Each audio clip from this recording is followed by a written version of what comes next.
Rồi hôm nay như mình nói từ clip trước á, thì mình làm một clip nói về chia sẻ về cách thức, cái kinh nghiệm chút nhỏ của mình thôi trong việc chăm sóc cái cây con á, mà từ giống mà mới trồng ra đó. Thì cái đây là mình đã trong quá trình mình đã thay đổi nói chung là tinh tế một chút trong cái quy trình á, thì mình được cái lá như thế này nè. Mọi người thấy ok không? Không phải một cây đâu mà là 2 cây.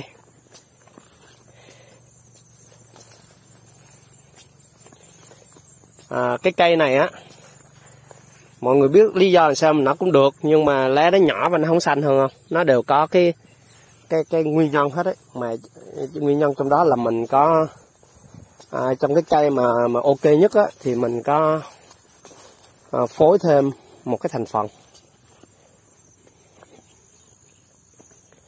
để làm cho cái cơ nó đẩy hơn. Thì mình dẫn mọi người xem mấy cây này. Cây đó là mình cho là cây thứ 3 đi. Rồi để mình nói theo cái thời gian trồng á, cây này là cây thứ 2, đúng không? Và cái cây ok nhất của cái lứa trồng trước là cái đây. Mình cho mọi người xem. Vườn của mình thì mình đã phát cỏ ok hết rồi. Nói chung vô mùa mưa rồi là mình phải phát cỏ. Đó, cái cây này là cái cây của một cái lứa trước. Và trong quá trình mình làm cái quy trình á, cùng những cái cây như thế này á, mình nhiều cây chết mà mình chưa hiểu được nó là nó như thế nào, nó như thế. Thì mọi người xem nè, cái này ra được mấy cơ nè. Cơ đầu tiên của nó nè, lá gốc nè, đúng không? Lên lá ngọn, lên lá thứ 2 của nó là nhỏ hơn, mà bây giờ nó mới phục hồi. Tại sao phục hồi như thế này? Là mình quay ngược lại, là mình chăm theo cái quy trình của 2 cây bên này. Thì bây giờ mình bắt đầu mình nói nha. Mọi người á, cái cây mà có đặt dấu chấm hỏi là tại sao mà những cái cây nè của nhà vườn họ trồng cây giống á, lá rất là to, nhưng mà tại sao mình trồng ra lại coi như lá càng lúc càng nhỏ và cây nó lụi? Thì có những nguyên nhân như thế này nè. Một, thứ nhất là gì? Cái bầu họ trồng trên mặt đất, họ trồng bị, cho nên oxy cây có rất là nhiều, cái bộ rễ nó khỏe, kết hợp họ tưới dinh dưỡng ok nữa. Nhà vườn á, những cái nhà làm giống họ có kinh nghiệm của họ trồng cây rất ok. Nhưng mà khi trồng ra, đúng không, mình trồng cây nó xuống thì hầu như là mình cứ hay quy chụp, mình đổ thừa cho bên nhà giống là dùng phân bón EBC cái kiểu. Tức là nói chung là mình đổ cho nhà chăm cây giống á. Mà thực sự là mình có đặt dấu chấm hỏi là trong quá trình mình chăm cây á, là mình có cái cách thức mình chăm nó chưa có bài bản, thì nó cũng sinh ra như vậy làm sao? Thì quay trở lại cái cây bây giờ mình không nói những cái cách thức chăm cũ nữa, mà mình sẽ đi luôn cái cách thức chăm mới. Và mình đã thí điểm thay đổi công thức từng thành phần một, gia giảm, mình ghi vô sổ. Thì trong quá trình đó mình mới đưa ra một cái quy trình chuẩn. Cái này là chăm theo cái quy trình của cái cây kia kìa. Cái này là trồng chậm hơn cái cây mà đẹp nhất á, là 2 ngày.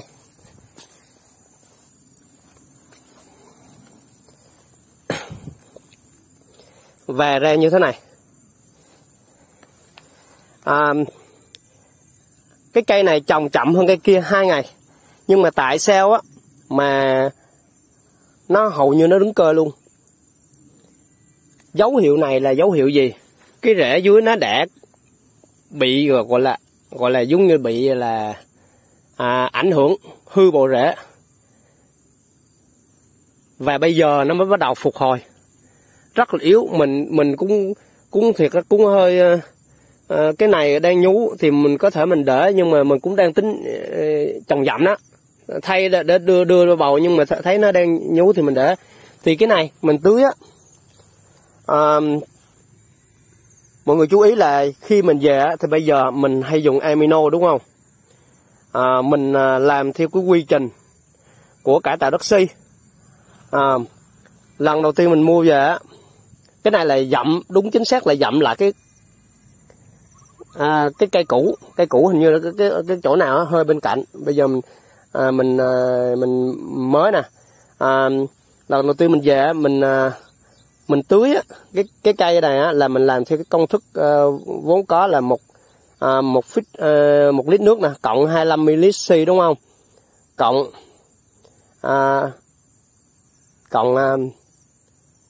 1 lít 200 lít nước cộng với 5 lít xi cộng với là 2 lít amino. Tức là nếu mà quy ra 1 lít nước á thì nó là 10 ml amino cộng với 25 ml xi cộng với những cái thành phần khác. Mình có phối những cái thành phần khác, như ví dụ như là combi của bay em. Cái này là quy trình chuẩn của Thuận Thiên đúng không? Nhưng mà trong quá trình ra thì khi tưới như thế là mình thấy là nó đã đứng rồi. Sau đó đúng 7 ngày mình tưới lại cái công thức như mấy anh kia thì nó vẫn đứng tiếp. Thì chứng tỏ là gì? Là ngay cái công thức đầu tiên là 1 lít nước mà cộng cho 10 ml amino là quá nhiều. Combi thì vẫn là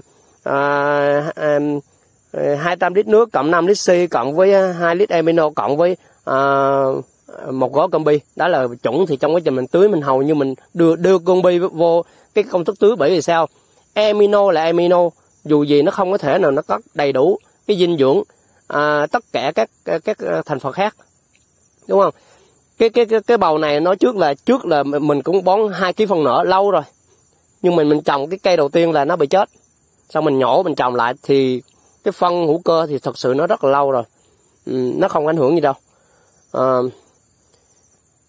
Còn quay trở lại, cây này là trồng cùng cây đó. Khi mình trồng cái cây này ra là khi mình trồng ra là đúng đẹp luôn, là về coi về nguyên tắc căn bản á, là khi mọi người đưa cái cây giống về đúng không, mình dưỡng á, thì mình không có trồng đồng loạt, mà những cái cây nào mà nó về cơ trước mình sẽ đem ra trồng trước. Cho nên cái cây nào mà lá nó đang phát triển thì mình chưa đưa ra, để khi cái trong bầu á nó về lá mình đem ra là lúc đó là ok nhất. Và cái cây này trong quá trình mình trồng á, mình có một cái suy luận như thế này nè. Tại sao cái cây trồng á mà người ta còn trồng ví dụ như người ta trồng theo phương pháp mà thủy canh á, họ đưa cái bộ rễ nhúng trong dung dịch dinh dưỡng luôn mà cây nó vẫn phát triển, đọt non nó vẫn ra. Thì mình có một cái suy luận như thế này là có lẽ là cái nồng độ cái dinh dưỡng trong cái môi trường tiếp xúc với cái rễ cây đó nó quyết định đến khả năng lấy dinh dưỡng của cây, đúng không? Nếu mình tưới nồng độ thấp quá thì cây nó sẽ lấy dinh dưỡng chậm. Mình tưới cái nồng độ mà cao quá thì cái rễ nó bị chột, cái thành lông hút nó bị hủy. Cho nên mới xảy ra cái tình trạng giống như cái cây mà cái cây mình mới trị đó, là thật sự cái rễ ban đầu á là nó ảnh hưởng rất là nhiều rồi. Bây giờ nó đang tái sinh rễ mới á, thì chắc mình phải chăm nó. Đang suy nghĩ có thể là mình chăm thì mình sẽ chăm một cái quy trình đặc biệt hơn. Còn cái này thì quay trở lại, cái cây mà nó bị chột rễ thì mình tưới là 1 lít xi, 1 lít nước cộng 25 ml xi là chuẩn rồi. Cộng với combi là như công thức mình nói. Và amino, cái cây này mình chỉ tưới là 20 ml amino trên 1 lít nước mà thôi. Nếu cái cây mà re nó già cơi, tức là re hoàn toàn già cơi, thì mình dùng công thức là 1 lít nước cộng với 40 ml amino, tương đương với là 200 lít nước cộng với là 0,8 lít amino thôi thì chuẩn. Nhưng mà cái cây này á là khi mình đưa ra là nó hơi re, hơi nhú cái đọt rồi, cho nên mình dùng cái nó nhú được cái đọt cỡ tầm 1,5 đến 2 xăng á, cho nên mình dùng cái công thức là gì? 1 lít nước cộng 2 ml amino, xi vẫn công thức cũ, combi vẫn công thức như trên, thì nó ra rất là ok. Vậy thì để mà tưới cho cây con á, cái lượng amino mình sử dụng rất là ít. Mình chỉ tưới là 2 ml, 2 cc đi, mình 2 cc là 2 ml á, 2 cc dinh dưỡng amino cho 1 lít nước thôi. Và đúng 7 ngày sau mình lại tưới như vậy. Combi vẫn có đủ nha. Xi mình thay vì 15 ngày mình dời xuống 7 ngày để nó kịp cho cái dinh dưỡng ban đầu. Tại sao mà mình từ ngày đầu tiên mình tưới rồi 7 ngày sau mình tưới? Bởi vì sao? Giai đoạn đó là rễ nó đang ra. Cái thời gian rễ gọi là bắt đầu nó nhú thì rễ nó đang khỏe. Mình tưới giai đoạn đó thì cái cây nó sẽ lấy dinh dưỡng tốt nữa, nó sẽ đưa ra cái cơ đọt này. Đúng không? Lá già, lá cũ nó không xuống nè, vẫn xanh nè, không rụng nè, lá mới như thế này thì chứng tỏ là cái cây nó đủ dinh dưỡng, nó mới đẩy được cái cơ lá như thế này. Và kết hợp nữa là trong quá trình mình làm á thì mình có phối thêm một cái thằng nữa là cái magie sulfat á. Mọi người mua cái loại nào mà nó mắc tiền á để mình có thể mình tưới hoặc mình xịt cho cây con nó không sao, tức là cái tạp chất nó không nhiều. Mua cái loại nào mắc tiền á. Thì trong công thức xịt của mình á, bây giờ mình luôn phối thằng magie sulfat vào một cái lượng rất là nhỏ. Cái lượng đó là để coi. Như cái này là mình công thức mình tưới cho thằng này đi là 20 lít nước cộng 500 ml xi cộng với là 20 cộng 40 ml amino thôi. Rồi cộng với là 2,5 gam combi. Và mình cộng thêm là 4 gam magie sulfat. Tại sao mình phối magie sulfat vô? Thằng magie á, nó là nhân cái diệp lục.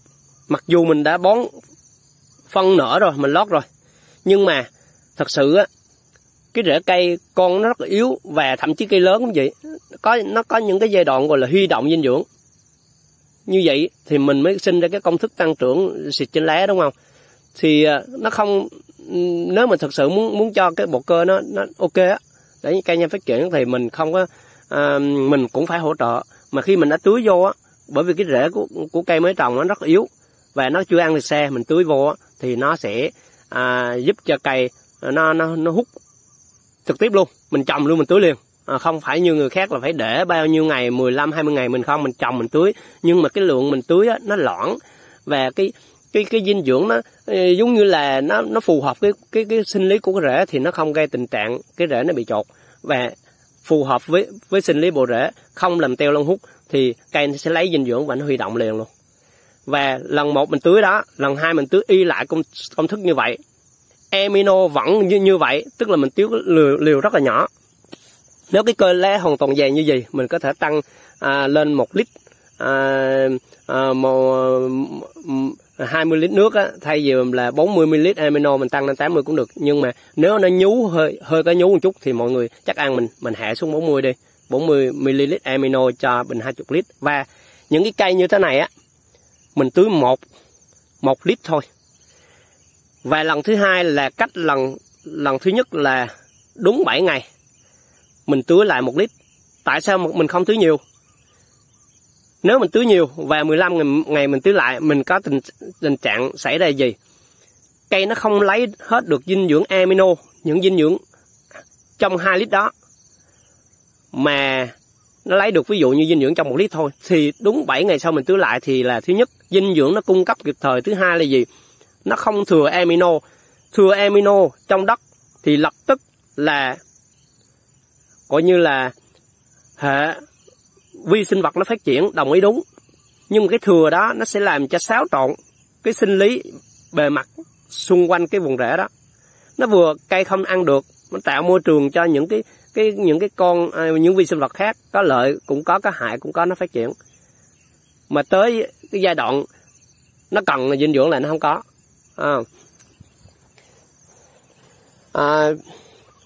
Hôm nay còn lý do mình tủ như thế này vậy, bởi vì mình trồng dặm trong mùa mưa. Mọi người thấy đất như thế này không? Thì buộc thì mình phải chia như thế này. Ví dụ mình chia mình tưới đúng không? Mình đất ẩm mình tủ khoảng 3 đến 4 ngày tùy theo trời nắng.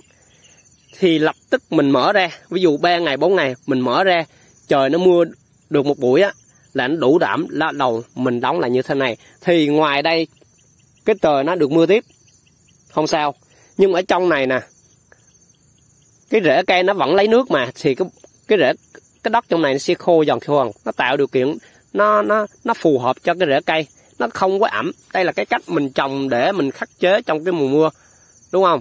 Kết hợp định kỳ á 7 ngày mình xịt. Có một lưu ý như thế này nè, mình quên nói, trước khi mình trồng á, mình xịt dinh dưỡng trên cái lá của chu vườn ươm á 2 hoặc 3 ngày là mình dừng lại, mình trồng ra. Và trong cái giai đoạn đầu tiên á là mình không xịt dinh dưỡng trên cái lá. Ví dụ mình có xịt định kỳ, mình tránh những ngày đầu tiên đi, giả sử có xịt vô xịt cho cái cây mình kết hợp mình xịt, thì mình xịt giả sử cái chỗ này nó hơi nhú đọt chỗ nào mình xịt vô chỗ đó thôi, chứ mình không xịt toàn bộ. Bởi vì sao? Bộ rễ chưa kịp thích nghi môi trường đất, ai gọi là về rễ chưa thích nghi nè, lá chưa thích nghi với điều kiện mặt trời, rễ lấy nước chưa ổn định. Thì bây giờ mình đưa dinh dưỡng vô đây, thì mình làm tăng cái nồng độ dinh dưỡng vô đây nè. Thì để mà tăng cái dinh dưỡng vô đây á, thì bắt buộc cái rễ cây nó phải khỏe để nó lấy nước nó lên, nó làm loãng bớt cái nồng độ trong lá này. Nếu cái rễ đang có vấn đề, đặc biệt là những cái cây mình thấy là cái lá nó chưa có ổn định, lá nó hơi vàng vàng, mình tống ruột mình nói thôi rễ không ăn được, mình xịt trên lá là mình đang giết cây. Bởi vì sao? Cốt lõi là rễ không lấy được nước. Khi mình đưa dinh dưỡng lên này nè, thì rễ không lấy được nước nữa, là cái nồng độ trên này nó rất là cao. Kết hợp với cái môi trường nó đã bình thường, nó đã chịu không nổi về, nó không cung cấp nước nổi đâu. Rễ nó đâu có lấy được đâu, mà đưa dinh dưỡng vô đây lập tức cái lá về này nó sẽ bị rụng, là do lại bị gọi là tăng cái nồng độ trong cái tế bào lá này nè. Thì đây là cái cách mình làm để mình được cái cơi. Và có một cái như thế này đó, mình thật sự trong quá trình này mình thí điểm rất là nhiều luôn. Mình thí điểm rất là nhiều công thức để giảm cái nồng độ, ứng dụng cho nhiều cây. Mình trồng dặm tới mấy chục cây lận. Mình thí điểm cho một cái công thức này nó ok, cái nồng độ bắt đầu mình mới áp dụng cho toàn vườn. Rồi bắt đầu từ cái cây mình thí điểm trước, mình sẽ lại lặp lại, mình tăng cái nồng độ của thằng nào đó lên một chút đó. Mọi người để ý không, cái lá này á, tại sao mọi người thấy không, lá nó bị hơi gân nè, nó không có đồng như cái kia, không phải một đâu, tất cả mọi người đó. Cái đây mọi người là cho là cái gì, đó là thiếu magie đó, thiếu magie và lưu huỳnh. Magie á là nó có tác dụng gì? Nó là nhân của diệp lục, mà có magie thì á lá nó được có màu xanh hơn. Bởi vì sao? Đạm á, mọi người bón á, đạm đúng không? Với amino cũng là đạm ở dạng cây trồng lấy trực tiếp. thì á nó được luân chuyển lên cây và nó chuyển hóa, nó làm cho giãn tế bào nè, phát triển thân lá và nó tạo cái diệp lục á. Thì trong cái diệp lục đó, trung tâm của diệp lục nó là magie, cho nên phải có magie, mà ta sẽ dùng là magie sulfat là chứa magie và lưu huỳnh. Thì á đơn giản thôi, cái lưu huỳnh á nó quan trọng lắm. Lưu huỳnh là một cái thành phần của một cái axit amin mà. Thứ nhất, cái hai á là khi magie mà cộng lưu huỳnh á thì á nó đóng vai trò gì? Nó làm lá mỡ rất là lớn. Lý do magie và lưu huỳnh là trung lượng, chuyên về hướng ngọn, và khi mà mọi người cung cấp đủ magie và lưu huỳnh á thì NPK đa lượng mới được vận chuyển từ rễ lên ngọn. Magie và lưu huỳnh nó đóng vai trò là một cái xe chuyên chở, và NPK đóng vai trò như là cái thực phẩm gì đó. Như vậy thì mọi người bón dinh dưỡng, đúng không? Mà không có cái thằng chuyên chở lên thì như thế nào? Điều gì xảy ra? Vậy thì cái dinh dưỡng dưới rễ nó không được vận chuyển lên trên này. Rễ yếu không lấy được đưa lên này thì tức là rễ yếu, dinh dưỡng bị tích trữ ở trong vùng rễ, chuyển hóa thành những amino là dinh dưỡng mà rễ không ăn, thì những cái thành phần khác nó ăn, hệ vi sinh khác nó ăn. Mà hệ vi sinh khác nó ăn không phải cái nào cũng có lợi đâu, nó vẫn có những cái không có lợi. Và trong cái giai đoạn mà nó thừa muối như thế thì dễ sinh ra cái nhiều vấn đề cho vùng rễ. Thứ hai là mình trong này á, mình có gia giảm thêm một cái thành phần nữa là kali hữu cơ, mà cái đó mình sẽ chia sẻ trong một clip khác. Cái chính là clip này thì mình nói về gì? Chủ lực mình nói về nồng độ amino. Mọi người có thể không gia giảm những cái thành phần như mình nói, nhưng mà cái nồng độ amino á, mình nhấn mạnh là 1 lít nước mọi người dùng 2 cc, tức là 2 ml amino thôi. Combi là phải có, C là cũng có, phải có trong định kỳ ban đầu. Nếu được thêm magie sulfat, nếu được thêm kali nữa thì nó sẽ ra cái bộ lá như thế này. Kali nó cũng quan trọng lắm. Kali nó đóng vai trò này, nó đưa cái nước nè, dinh dưỡng. Kali là vận chuyển nước mà, có một chút kali thì nó vận chuyển nước lên trên này. Nhưng mà mình dùng là ở cái dạng kali hữu cơ.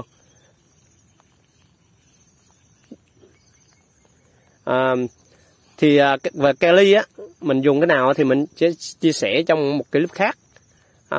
Mọi người xem á, thì nói chung là một clip này đối với mình là một cái trong quá trình mình tích lũy, mình thất bại từ năm ngoái mình đã trồng rồi, mình cũng bị ngộ độc hữu cơ mình không nghĩ tới, và nó xuống cây nó dặm lại rất là nhiều. Và năm nay thì mình có làm, mình trong quá trình mình làm mới rút tỉa được. Thì cái đây là một cái kinh nghiệm gọi là dựa trên cái thực tiễn và cái xương máu của mình. Cho nên mọi người xem á thì nếu mà thấy hay á thì đăng ký kênh để ủng hộ mình. Nói chung là bây giờ mình sẽ tập trung làm YouTube, chia sẻ những cái mình đã trải nghiệm mình làm, mình sao cho cái cây nó đẹp để mọi người xem. Cho nên mọi người á đăng ký kênh rồi để theo dõi thường xuyên ủng hộ mình, rồi cũng có thể thấy cái nào hay á thì giới thiệu cho bạn bè, chia sẻ cái clip này cho mọi người. Clip này á là nó quan trọng lắm, bởi vì cây sầu riêng là cái cây rất là khó trồng. Khó bởi vì sao? Cái rễ nó yếu hơn người ta, cho nên là nó đòi hỏi là cái chế độ dinh dưỡng nó phù hợp. Mà phù hợp ở đây là mình nói về cái nồng độ đó. Thôi mình xin kết thúc clip ở đây. Thì cái quy trình này là mình thấy đã ổn rồi. Ngày mai mình tưới lại, cũng là công thức như thế thôi, chưa già cơi thì tưới vậy. Mình cứ tưới công thức như thế, mình cứ tưới 7 ngày mình tưới một lần là ok. Xin chào mọi người.